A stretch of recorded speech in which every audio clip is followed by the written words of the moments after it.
Foreign relations. Que bueno.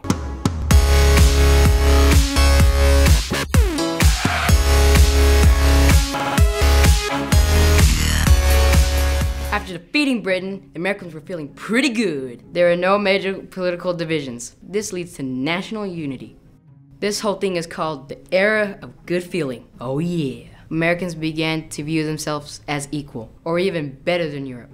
You think you're better than me? Despite the feeling that the US had that they're better than everybody else, the US realized that they need to make friendly with other nations, especially Europe. So how did the Americans set out to do this? They send John Quincy Adams. John Quincy who? John Quincy Adams. In 1817, the US signed the Rush-Bagot Treaty with Britain, which pretty much declared, we're not gonna fight you anymore, and we're not gonna have our British ships inside of the Great Lakes. They also used the practice of disarmament, which take the boats and take the weapons off the boats. You got no weapon, you can't shoot me. The Convention of 1818 went down. This was the establishment of the Canadian and American border. They settled at the 49th parallel, which is the border today. This created a secure and demilitarized border. The US set out to gain control over the Oregon Territory. This Oregon is awesome. Go Ducks! Oregon is an important route to the Pacific Ocean. Britain, Spain, Russia, and the US all declared that that's our territory. Uh-oh. Spain and Russia eventually cave and leave the territory, but Britain and the US remained. It's kind of like having a brother or sister that you room with. They're always there and they're always leaving their mess. Yeah, that's not good. Americans crowd into Oregon, and in 1846, a compromise is had. The US gets Oregon.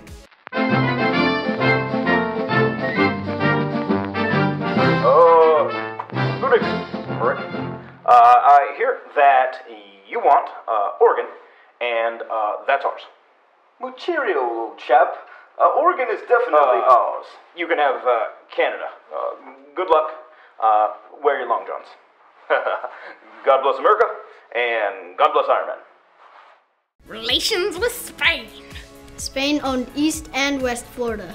The US claimed that this land was theirs according to the Louisiana Purchase. So the US just takes West Florida, Louisiana, and Mississippi from Spain. Spanish. Spain totally objects to this, but absolutely does nothing. In 1818, General Andrew Jackson heads into East Florida to stop Seminole raids. While he's there, he decided, you know what? I'm just gonna take on and fight the Spanish. And he takes 2 Spanish forts. Spanish. Yeah! I'm Andrew Jackson. Hey! Are you Spanish? Yeah. Well, give me your forts. Yeah! He was not told to do this. Luis DEONIS. Who's that? He's the Spanish minister to the U.S. He wanted Andrew Jackson to apologize and be punished. Secretary of War John Calhoun agrees, but John Quincy Adams disagrees. He believed that the Spanish would just give up Florida, and he was right. In 1819, the ADAVS-ONIS Treaty was signed. The ADAVS-ONIS Treaty gave the U.S. the right to Texas and some other lands that bordered the Gulf of Mexico. Speaking of Mexico, they won their independence in 1821. But those Americans definitely wanted that land. It's awesome. Mexico made the mistake of inviting American traders to settle in their lands. Mexico was hoping to boost their trade and economy, but the American settlers liked it so much, they ended up wanting to keep it and stay there.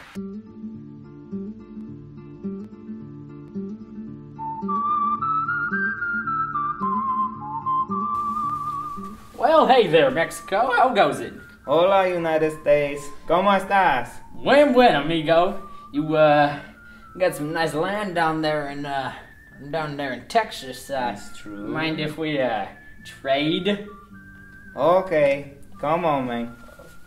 Okay. U.S. liked the land so much that they decide to offer Mexico a deal. Mexico, of course, refuses because they like Texas. Texas pulls a Texas, yeehaw, and decides to revolt against Mexico. And in 1836, they gain their own independence. About 10 years later, they join the Union and become a part of the United States. Mexico is super mad at the United States and declare war against them. Mexico loses this war and loses half of its territory to the US, giving the US New Mexico, Arizona, Texas, parts of Colorado, and other western territories. Spain controlled a vast empire in Latin America and South America. The US didn't like this. Obviously, they had just fought with Spain, and so they encouraged these nations to become independent and kick Spain out too. The US didn't want the Spanish bordering them because they felt like they might try to start war again. Mexican priest Miguel Hidalgo decided to revolt against the Spanish. He was upset with racial inequality. The Spanish beat down the rebels and Hidalgo was executed. Mexico finally got its independence in 1821. Go Mexico! And then the US went ahead and just took the land. If you like the land, you take it, right? In 1822, the Quadruple Alliance was formed. The alliance was made of France, Russia, Austria, and Prussia. And they got together to help Spain regain its land that the US took. In 1823, President Monroe declared the Monroe Doctrine. The Monroe Doctrine declares that any European nation trying to colonize in the Latin Americas would be seen as an act of war against the US. The US is not to be messed with. Europe backs down and leaves the US alone. Well, that's all I have for you today. I'll see you guys next time. Today in history, we learned about Christopher Columbus. Well, hello there. Hi, I'm Kimmy Chan, and I'm in the 5th grade, and this isn't applicable to me. Oregon is an important route to the Pacific Ocean. We like the Pacific Ocean. Right at the camera. Ready?